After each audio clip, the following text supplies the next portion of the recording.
आज मैं बहुत ही कम समय में अपनी स्टोरी यहाँ पे रखना चाहती हूँ। लेकिन आज मैं ऐसी कुछ बात नहीं करूँगी या मायके की बात नहीं करूँगी। बिल्कुल थोड़े अपनी शब्द में ओनली आरसीएम के बारे में कि हमारी आरसीएम की जर्नी किस तरह से रही।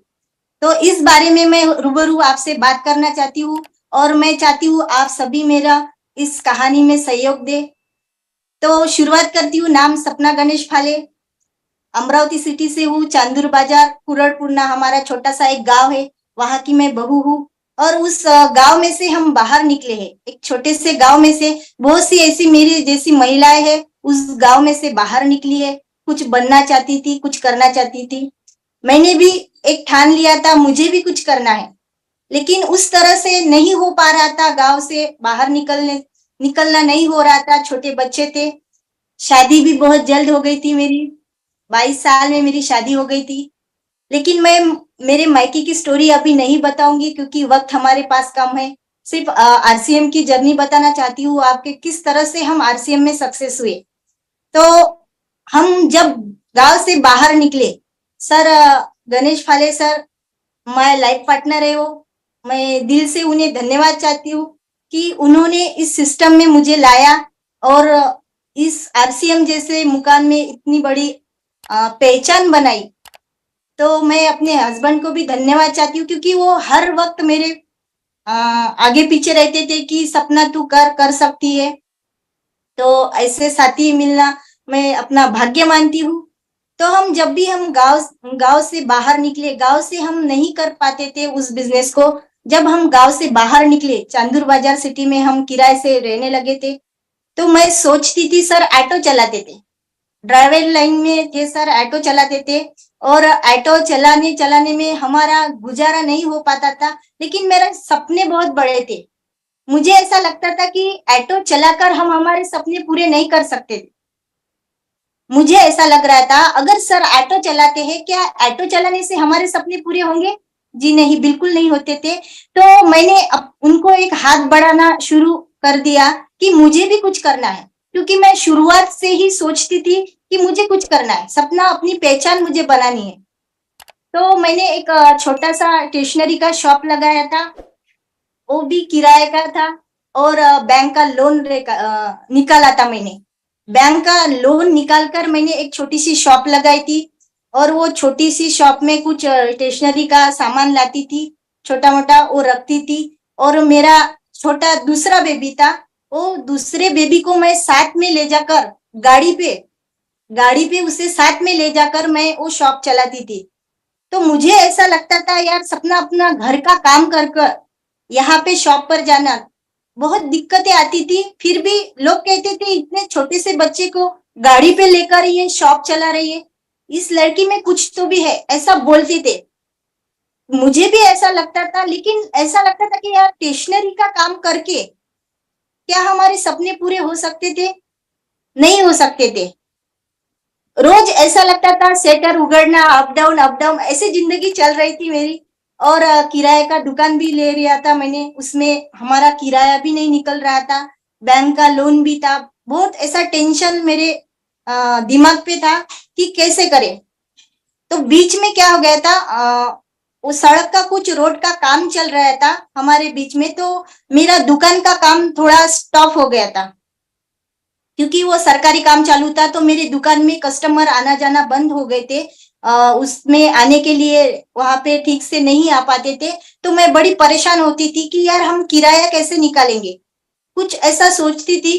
तो ऐसे ही दुकान में बैठती रहती थी, सोचती थी। तो हमारे हमारे जो ग्रेड अप्लाई, मैं धन्यवाद देती हूँ उन्हें, मिस्टर विजय फाले सर और योगिता मैडम को। वो बार बार हमारे घर पे आते थे और कहते थे सपना तू कुछ कर, कुछ ना कुछ ऐसा कर। तो वो बड़े होशियार थे कि वो आरसीएम में पहले से ही जुड़े थे, तो बस आरसीएम की बातें करते थे मेरे साथ कि सपना तू स्टेशनरी तो चला रही है, इसके साथ साथ में आरसीएम के प्रोडक्ट भी रखा कर, चाय पत्ती ऐसा कुछ ना कुछ वो साथ में लेकर आते थे और मैं दुकान में रखती थी और वो बेचती थी। तो मैं बोलती थी सर कुछ प्रोडक्ट ऐसे महंगे हैं लोग नहीं ले पाते, तो वो बोलते थे तू सिर्फ बताने का काम कर लोगों को, बाकी ये मत सोच कि ये जाएगा या नहीं जाएगा। तो ऐसे कुछ हर वक्त आते थे, कुछ ना कुछ लेकर आते थे दुकान में, दोनों भी साथ में आते थे। और बीच बीच में ऐसा होता था कि अमरावती में सेमिनार रहता था, 1 महीने के बाद मैंने 50 रुपए टिकट थी उसकी सेमिनार की, फिर बाद में 100 हुई, तो मैंने 50 रुपए टिकट से भी वो सेमिनार, लेकिन वो 50 रुपए टिकट के पैसे भी नहीं रहते थे मेरे पास कि मैं सेमिनार में जाऊं।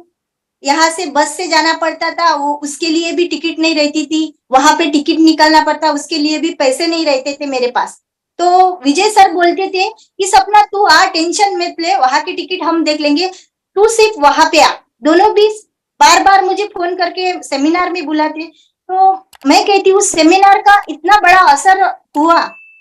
जब मैं पहली बार सेमिनार में गई, अमरावती में सेमिनार था, ऐसे मैंने 10 महीने आरसीएम के रेगुलर सेमिनार किए, कोई भी नहीं आया था साथ में। हालांकि गणेश फाले सर जी की आरसीएम 1 में एंट्री थी, लेकिन आरसीएम उन्होंने बहुत किया था। उस वक्त भी आरसीएम 1 में जगह जगह पर सामान बेचा था, गाड़ी पर ले जाकर, खर्चा भी बहुत होता था, चेक कम आता था। शुरुआती दौर में ऐसा होता है, आरसीएम में पैसे कम आते हैं, पेट्रोलिंग ज्यादा लगता है, इसी की वजह से लोग टिक नहीं पाते थे, लेकिन हम टिके रहे। लेकिन बीच में हो गया था, सर डिस्टर्ब हो गए थे, फिर उन्होंने ऑटो चलाना स्टार्ट कर दिया था। लेकिन विजय फाले सर ने बोला था कि सपना तू कर, एक दिन गणेश भी आएगा। तो मैं ऐसे ही चलती रही, 10 महीने रेगुलर मैंने आरसीएम के सेमिनार के, बिल्कुल पीछे बैठती थी और देखती थी। जो आरसीएम का माहौल था, बिल्कुल पॉजिटिव माहौल था। वो माहौल जो था वो मुझे, मेरे दिल को छू जाता था कि यार मुझे भी ऐसा करना है। जब उस टाइम में किसी की रॉयल्टी निकलती थी तो वो बहुत बड़ी पिन थी, उस वक्त में रॉयल्टी बहुत बड़ी थी। तो ऐसे रॉयल्टी एचओर को स्टेज पे बुलाया जाता था और जिस तरह से उसे उसका मान सम्मान दिया जाता था, वो मुझे बहुत अच्छा लगता था। और मैं पीछे बैठती थी और वो सब माहौल देखती थी, और सब उसके गले में माला, फूल मालाएं, हल्ला गुल्ला, डांस वगैरह, ये सब बातें चलती थी। तो वो माहौल मुझे अच्छा लगता था। तो मैं मन ही मन में सोचती थी कि यार मुझे भी स्टेज पे जाना है, हम दोनों को भी स्टेज पे जाना है, इस तरह का माहौल में जाना है। तो कब आएगा वो दिन हम स्टेज पे रहेंगे? तो मैं ऐसा मन में सोचती थी। वो कहते हैं नहीं, अगर आप सोच में लाओगे, विचारों में जो बात लाओगे तो वो सही हो जाती है। तो बिल्कुल उसी तरह से वो बात सही हुई कि एक दिन हम भी स्टेज पर आए। 10 महीने के बाद सेमिनार में एक दिन ऐसा हुआ, मैं एक सेमिनार से घर पे आई थी, सेमिनार से आई थी और गणेश सर तब गणेश सर डिस्टर्ब थे थोड़े आरसीएम को लेकर, बोलते थे मुझे, आ गई आरसीएम के सेमिनार से तीर लगा के आ गई, ऐसा बोलते थे वो। तो मैं मन ही मन में बोलती थी उनको, तीर मार के दिखाऊंगी आपको आरसीएम में। तो बात वही हुई, तीर तो मारे है, लेकिन एक इस तरह का प्लानिंग किया हमने। विजय सर बोल रहे थे, मैं उनको बोल रही थी, सर गणेश जी अगर आ जाए ना बिजनेस में तो फिर बात बहुत बढ़ सकती है। तो उन्होंने बोला हम एक प्लानिंग करेंगे। तो हमने एक प्लानिंग किया था सर जी का। संडे के दिन सेमिनार रहता था और संडे का दिन तो बस सर बिल्कुल पैक रहते थे, वो कहीं पे भी जाने के लिए तैयार नहीं थे। तो हमने उनको ऑटो की ऐसी ट्रिप बनाई, मैंने 10-12 लेडीज तैयार किए थे और विजय सर जी ने उस ऑटो के पैसे सबको दिए थे। तो वो ट्रिप लेकर वहां पे आए थे आरसीएम के सेमिनार में। और वो पहला सेमिनार था उनका आरसीएम का, महावीर सारंग जी का। तो उस सेमिनार में बैठे थे, मैं भी बैठी थी, मेरी 10-12 लेडीज भी बैठी थी, ऑटो में आई थी सब।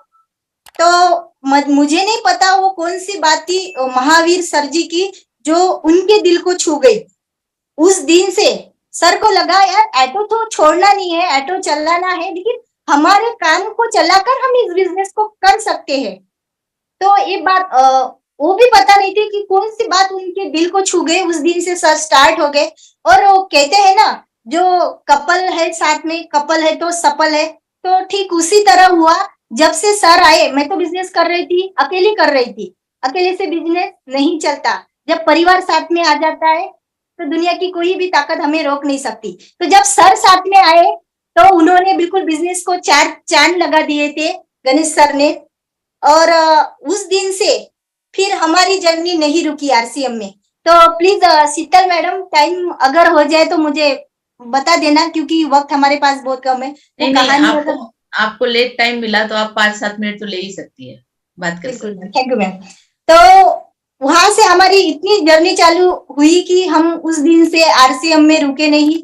मैं हर वक्त पहली मीटिंग लगाई थी मेरे घर पे, जहां मैं किराए से रहती थी, वहां पे विजय सर आए थे, योगिता मैडम आए थे। उन्होंने एक मीटिंग, सपना तो एक काम कर बोले, 10-12 लेडीज वहां पे बुला, बोले हम एक मीटिंग ले लेते। तो मैंने वो काम किया, मीटिंग लगा दी और सर ने वहां पे आरसीएम की मीटिंग ले ली। तो मैं उनकी वो जो बात कर रही थी उन महिलाओं से, तो मैं उनको कॉपी करना सीख गई। तो मैंने उनको कॉपी किया। तो मीटिंग खत्म होने के बाद उस 10-12 लेडीज में से सिर्फ एक ही लेडीज ज्वाइन हुई थी, वो थी मेरी सहेली, स्वाति नाम था उसका, वो उसकी ज्वाइनिंग निकली थी। तो उसकी पहली ज्वाइनिंग मैंने डाली थी। फिर उस दिन से मैं नहीं रुकी, मुझे इतना कॉन्फिडेंस आ गया था यार, अगर एक ज्वाइनिंग मिल सकती है तो हमें और भी आगे ज्वाइनिंग मिल सकती है। तो मैं वो हर किसी को उस दिन से, आज मीटिंग खत्म होने के बाद सर चले गए, सर ने बोला कि बस तू इसमें लगे रहे, एक दिन सक्सेस मिलेंगी। तो मैं लगी रही, हर किसी को आरसीएम के बारे में बताती रही, हर प्रोडक्ट के बारे में बताती रहे, किसी भी के घर पे जाकर प्रोडक्ट लिए अपने बैग में, बस ये आरसीएम का हमारी चाय पत्ती है, ऐसी है, एसिडिटी नहीं होती, कुछ ना कुछ ऐसी बातें मैं बोलती थी। तो उस दिन से मुझे लगा कि यार कुछ ना कुछ तो ज्वाइनिंग मिल जाएंगी हमें। तो ऐसा करते करते बहुत सी ऐसी ज्वाइनिंग होती रही। फिर गणेश सर भी इंटरेस्ट लेते रहे। ऐसा कर करके हमारी टीम इतनी बड़ी टीम हो गई है कि फिर हमारी एक बार पहले निकली थी हमारी 3% रॉयल्टी, फिर उसके बाद में निकली 8% रॉयल्टी। जब 8% रॉयल्टी निकली थी तो हमारे गुरुदेव आदरणीय सोनी सर पहली बार चांदूर बाजार में आए थे मैडम के साथ। तो जब उनको सुना था तो दिल में एक अलग सी आग लगी थी कि आगे बढ़ना है, अब रॉयल्टी के बाद टेक्निकल भी निकालना है। तो 8% रॉयल्टी निकली थी हमारी उस दिन। सर सोनी सर आए थे, सेलिब्रेशन हुआ था, पहला वो सेमिनार उस चांदूर बाजार में हुआ था। उस दिन से फिर हम डटे रहे, टीम भी मिली, बहुत अच्छे लोग, बहुत अच्छे प्यारे प्यारे लोग टीम में आए। कभी नहीं सोचा था कि एक ऑटो चलाने वाले की जिंदगी भी बदलेंगी। जब हमारी पहली बार लीडरशिप आई थी, 15,000 का चेक निकला था, कभी नहीं देखा था 15,000 का चेक। जो एक गवर्नमेंट सर्वेंट को 15-20 हजार की नौकरी के लिए कितना जूझना पड़ता है। तो यार कुछ नहीं करने से, सिर्फ बताने से आरसीएम में 14-15 हजार का चेक आता है, तो ये हमारे लिए बहुत बड़ी बात है। 8% रॉयल्टी निकली थी तो तब हमारा 35,000 का चेक निकला था। तो मैं सोच रही थी मन में मन, यार सही में आरसीएम में पैसे आते हैं? तो वो तो बात सही थी, पैसे आते हैं, लेकिन हम इसमें पैसे के लिए काम नहीं कर रहे। मुझे मुझे एक अलग पहचान बनानी थी, कुछ अलग करना था। एक ये थी कि सर जी को चेंज करना था, एक बात ये थी कि ऑटो से उनको निकालना था, उनके इसमें पूरे तरह का चेंज करना था, एक अलग सी पहचान हमारी बनानी थी। और पैसिव इनकम के लिए हम इसमें काम करने का दिल मेरा था। हम एक्टिव इनकम के लिए काम नहीं कर रहे थे। वैसे तो जिंदगी में पैसे तो बहुत कोई कमा लेता है, लेकिन जो इस प्लेटफॉर्म में हमें दिया, ये जो सभी बातें इस प्लेटफॉर्म में दी है, तो ड्यू टू सिर्फ आरसी हमने दी है कि टोटली आदमी को चेंज कर दिया। यहाँ पे मान सम्मान, दौलत, शोहरत, सब कुछ दिया। एक पहचान बनाई आरसीएम ने हमारी, जहाँ पे हमारी कुछ भी पहचान नहीं थी। आज यहाँ पे हमें पहचाना जाता है एक टेक्निकल स्टार पर की नाम से, जहाँ पे हम नहीं सोचते थे। इतना कुछ दिया आरसीएम ने कि बताने के लिए पूरा दिन भी कम गिर जाता है। कहानी तो बहुत बड़ी है, बहुत बताना चाहती हूँ, लेकिन वक्त कम है। फिर भी मुझे पता ही नहीं चला, एक दौर आया था जो हमारे इसमें कोविड का दौर आया था, और कोविड के दौर में इस तरह से कोविड में ऐसा दौर आया था कि सब परेशान थे, सबकी दुकानें बंद हो गई थी, सब परेशान हो गए थे कि क्या करे क्या नहीं करे। लेकिन फिर भी हम आरसीएम वाले परेशान नहीं थे सबसे ज्यादा। और हमारा उस दिन का जो सबसे बड़ा चेक निकला तो वो हमारा कोविड में निकला। तो मैं परेशान हो गई थी यार, हम बाहर नहीं निकले, कुछ भी नहीं है, फिर भी हमारा कोविड में इतना बड़ा चेक निकला। पहली बार वो हमारा इतना बड़ा कमीशन निकला था, 55,000 का हमारा चेक निकला था। उस टाइम में हमारा टेक्निकल निकला था। सब लोग डर के मारे घर में बैठे थे, हम भी घर में थे। जूम, लेकिन हमारी जूम पे मीटिंग चालू थी। उस टाइम में जूम ने बहुत कुछ सिखा दिया हमें घर बैठे। तो उसमें हमारा टेक्निकल निकल गया था, वो हमारे लिए बहुत बड़ी बात थी कि घर में बैठकर अगर टेक्निकल निकल सकता है तो और क्या नहीं हो सकता है, अगर हम दिल को थाम ले और इस बिजनेस में दिल से करे तो सब कुछ मुमकिन है जो हम कर सकते हैं। तो वो केक देखकर मैं परेशान हो गई थी। तो उस दिन से हमारी जर्नी इतनी बढ़ गई थी आरसीएम में, आरसीएम के प्रति इतना प्यार बढ़ गया था। और मुझे तो ऐसा लगता था कि एक दिन भी ऐसा घर पे ना रहूं, हर रोज मीटिंग लूं आरसीएम में, हर रोज। तो उस दिन से मैंने सोचा कि हमारे इसमें हर कोई लेडी है, मेरे जैसी बहुत सारी लेडी है, बहुत सारी महिलाएं एक्टिव है, बहुत कुछ करना चाहती है। तो मैंने टीम में ऐसे बहुत सारी महिलाओं की जो एक्टिविटीज देखी तो उन्हें तैयार करना चालू कर दिया, उन्हें बाहर निकलना चालू कर दिया, कुछ कुछ बातें सिखानी उनको चालू कर दी। तो आज बहुत सी ऐसी हमारे टीम में रॉयल्टी एचओर है, बहुत सी ऐसी महिलाएं कि उनकी भी एक दिन यहाँ पे कहानियां है। हर किसी की कहानी है, हर किसी की यहाँ पे एक जिंदगी है कि वो कुछ अपने आप को साबित कर सकती है। तो वो सिर्फ एक ही प्लेटफॉर्म है, ओनली आरसीएम। आरसीएम ही ऐसा प्लेटफॉर्म है कि यहाँ पे हम हमारा इतिहास रचा सकते हैं, हम हमको खुद को काबिल बना सकते हैं। और हमारी जो गुरु माता है, हमारी शीतल मैडम, इनका हमेशा हमारे ऊपर आशीर्वाद रहता है, हमेशा उनका गाइडेंस रहता है, उनकी माध्यम से आज हम यहाँ पर है। और हमारी गुरु माता योगिता मैडम, इनका बार बार फॉलोअप रहता है, विजय सर जी का बार बार ऐसे गाइडेंस, ऐसे गुरुदेव अगर हमें इस बिजनेस में मिलते हैं तो बिल्कुल हमें आगे जाने में, इस तरह की सक्सेस में कोई भी रोक नहीं सकता है। तो मैं चाहती हूँ इस तरह की इस 1 PM के मीटिंग में हर एक महिला की मैं हर दिन फील्ड में रहती हूँ। कल भी मेरी अभी मैडम ने बताया अभी थी, मैं अपने कॉलेज में हाइजिंग पे मीटिंग भी ली थी और रोज मेरी मीटिंगें रहती है। शायद मैं कभी कभी ये 1 PM की मीटिंग मेरी वजह मुझसे मिस हो जाती है, मैं नहीं कर पाती हूँ क्योंकि फील्ड में अगर मैं एक बार बाहर निकल गई तो मुझे ही पता नहीं चलता मैं घर पर कब वापस आऊंगी। पर घर पे आने के बाद फिर बहुत से काम रहते हैं घर पे, कभी कभी फोन पे बात भी नहीं हो पाती थी। ऐसा मेरा वक्त है। लेकिन जिस दिन मैंने आरसीएम का काम नहीं किया, ऐसा दिन नहीं है कि मैंने आरसीएम का काम, तो ऐसा लगता है कि आज ऐसी कौन सी बड़ी बात हो गई कि मैंने आज आरसीएम का काम नहीं किया, उस दिन मैं खाना भी नहीं खाती। कुछ ना कुछ आरसीएम की बात करूं, कुछ ना कुछ आरसीएम का प्रोडक्ट बेचूं, कुछ ना कुछ होम मीटिंग लूं, कुछ तो भी आरसीएम का काम करूं, तभी मेरे दिल को सुकून मिलता है। क्योंकि आरसीएम इतना दिल में बैठ गया है कि हम हमारे पूरे सपने आरसीएम से कर सकते हैं, हमारे जो भी ड्रीम्स है, हमारे जो भी लक्ष्य है वो आरसीएम से हम कर सकते हैं। और कोई ऐसा प्लेटफॉर्म, क्योंकि हम मेरी जो पढ़ाई लिखाई है सिर्फ 12वीं तक मैं पढ़ी हूँ, ज्यादा एजुकेशन मुझे नहीं है, फिर भी आरसीएम ने बहुत कुछ सिखा दिया। जो कभी एक लड़की किसी के साथ बात भी नहीं कर पाती थी, वो आज बहुत सारे इस लोगों के बीच में बात कर पाए, तो वो ड्यू टू आरसीएम है। आरसीएम सिस्टम ही ऐसा है कि बहुत कुछ ऐसा सिखा देता है। तो मैं धन्यवाद देना चाहती हूँ टीसी सर जी को कि इतना अच्छा प्लेटफॉर्म, इतना अच्छा नए भारत का निर्माण हमारे लिए किया।